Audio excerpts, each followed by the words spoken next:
Deixa eu receber nosso querido Evandro, que já está aqui. Tudo bom, meu amigo? Ô, Tati.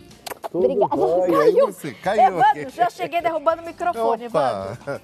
eu ponho aqui, A não casa tem é nossa, problema. fique à A vontade. casa é nossa. Evandro, já tem muitas mães se manifestando Opa, que coisa pelas boa. redes sociais. Ah, Tudo é o com tema coração hoje. apertado. O tema hoje é importante, viu? A síndrome do ninho A vazio. síndrome do ninho vazio. Aquele momento em que o filho muda de cidade ou às vezes até de estado para estudar. Ou começa a namorar, ou casa. E aí, Evandro? Faz intercâmbio. Ou faz intercâmbio em outro país. Exatamente, aí fica E o coração longe, da né? mãe fica como? Apertadinho, apertadinho. Você recebe muito, Evandro, no seu consultório, nas palestras que você sempre dá? Recebo. É interessante porque tudo passa. Você estava falando de Nossa Senhora de Fátima, né? E não dá para falar de mãe sem falar de Nossa Senhora, né? Síndrome, que a gente fala síndrome do ninho vazio, ela basicamente é uma sensação de vazio muito grande, de tristeza, de melancolia, que às vezes até adoece a pessoa, porque o filho saiu, casou, começou a namorar, ou foi trabalhar fora, ou foi estudar fora, né?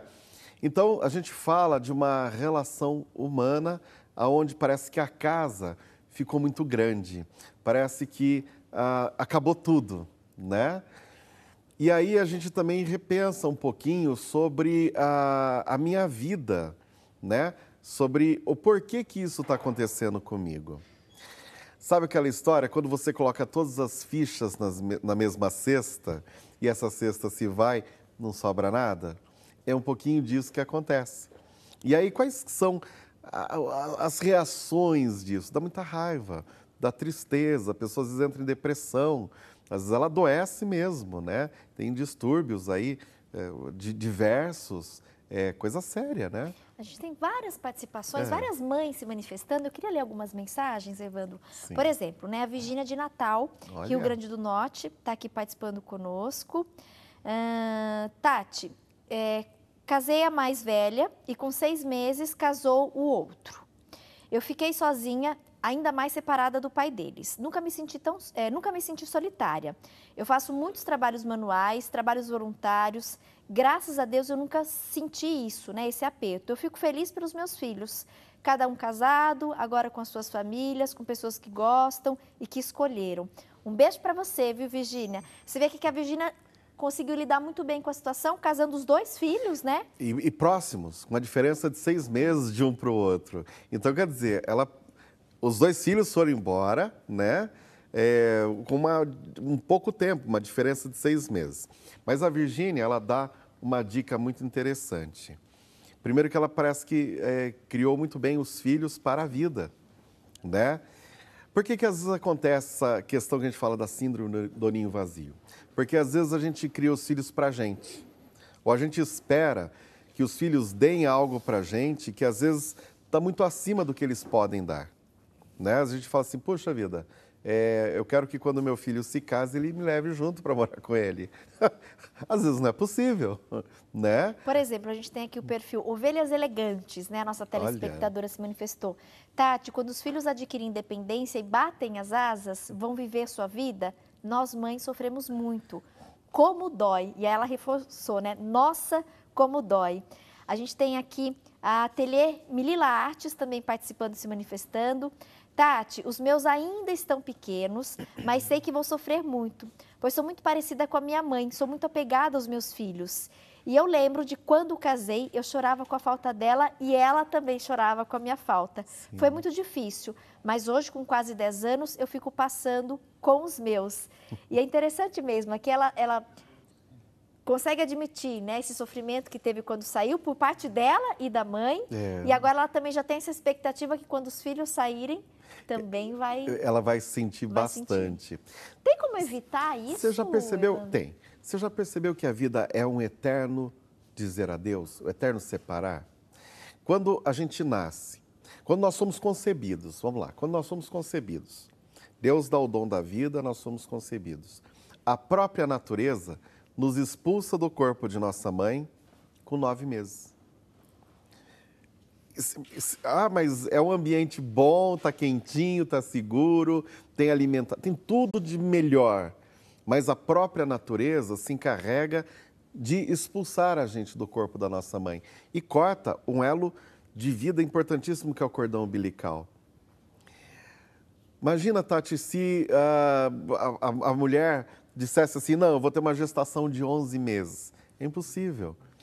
Ela morreria e a criança também. Então, esse separar, ele é saudável, ele simboliza a vida.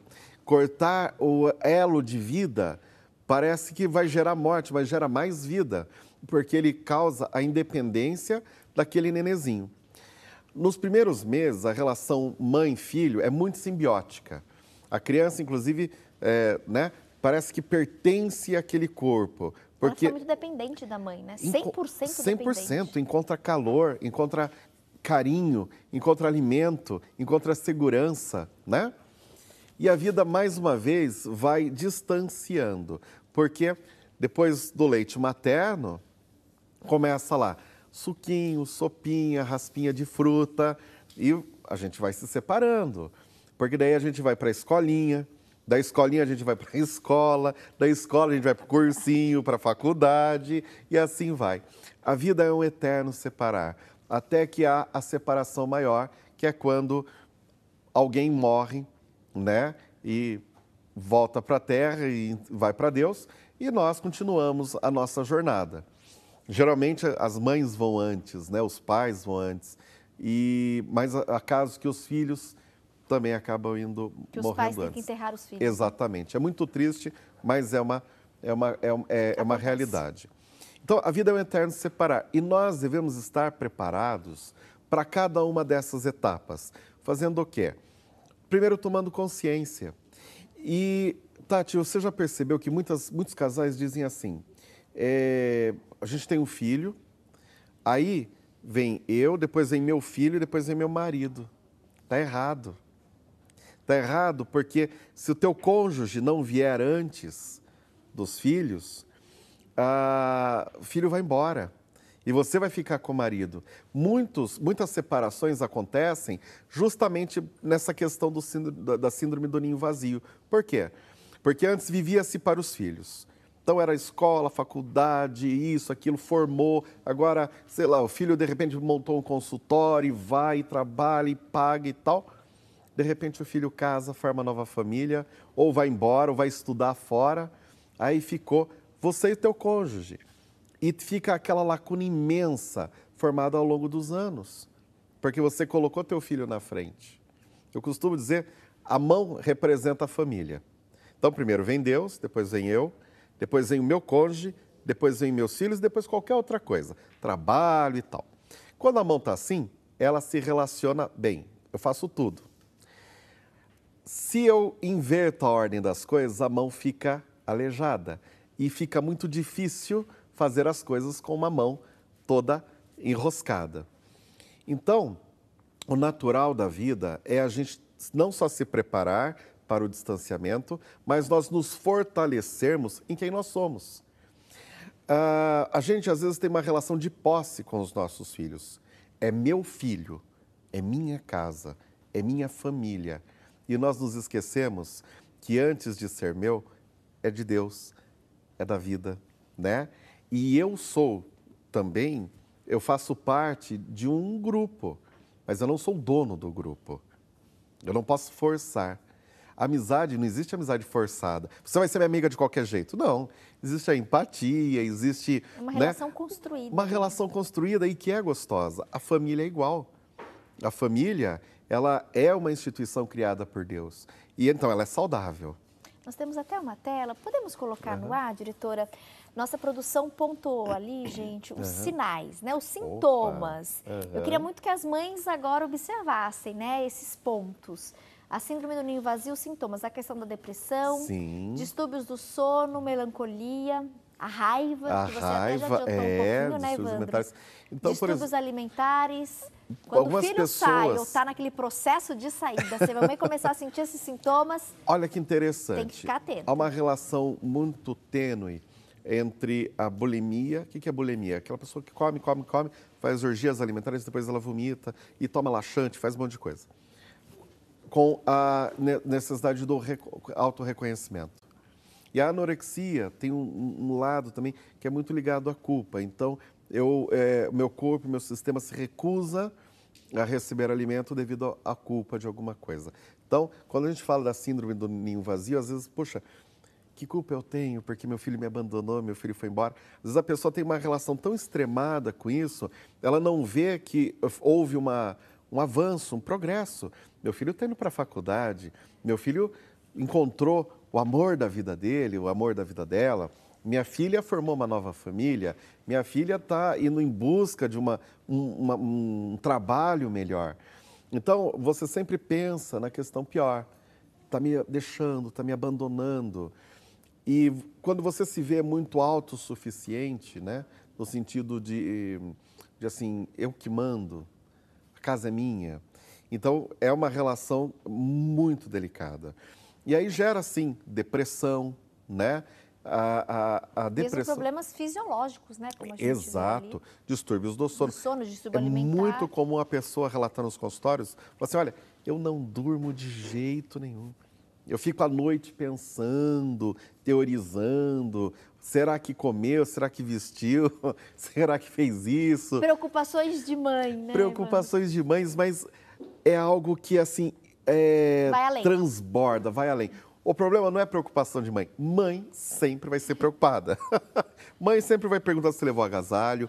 Mãe vai sempre perguntar se você levou um dinheirinho no bolso, se você fechou a porta. Mãe sempre vai perguntar isso. Mas isso é gostoso. A relação com a mãe é muito saudável. Quando ela extrapola essa relação, começa a virar uma situação muito patológica, aí a gente deve tomar cuidado. E é interessante, Tati, porque muito disso acontece porque as pessoas não compreendem o valor que elas têm. Elas acham que elas têm que ser o complemento também do outro, ou que o outro vai complementar. Muitas famílias, ao longo da sua estrutura, têm aquela coisa da compensação. Então, por exemplo, eu fiz de tudo para os meus filhos, estudar os meus filhos. Por quê? Agora eles vão ter que, na minha velhice, eles vão ter que retribuir isso. Eu costumo dizer, não é bem assim que funciona. Você fez porque queria, né? É lógico que a retribuição, a gratidão, ela faz parte. Mas não espere do outro aquilo que você não pode controlar. Você pode esperar de você, né? Mas não cria essa expectativa. Não cria essa expectativa. Teve mais algumas mães participando, por exemplo, a Marli comentou aqui no post, né? Tati, não é fácil. Aquela foi sucinta, objetiva, e eu sinto também, né, esse coração apertado. A Selimar Calderoli também participou. Beijo para você, Selimar. Tati, conheço muito bem isso. É muito sofrimento, diz referência aqui à nossa entrevista. E aí a Maria das Graças Souza também fez questão de se manifestar. Tati, estou passando por isso nesse momento. Mas no meu caso, não é porque os filhos foram embora.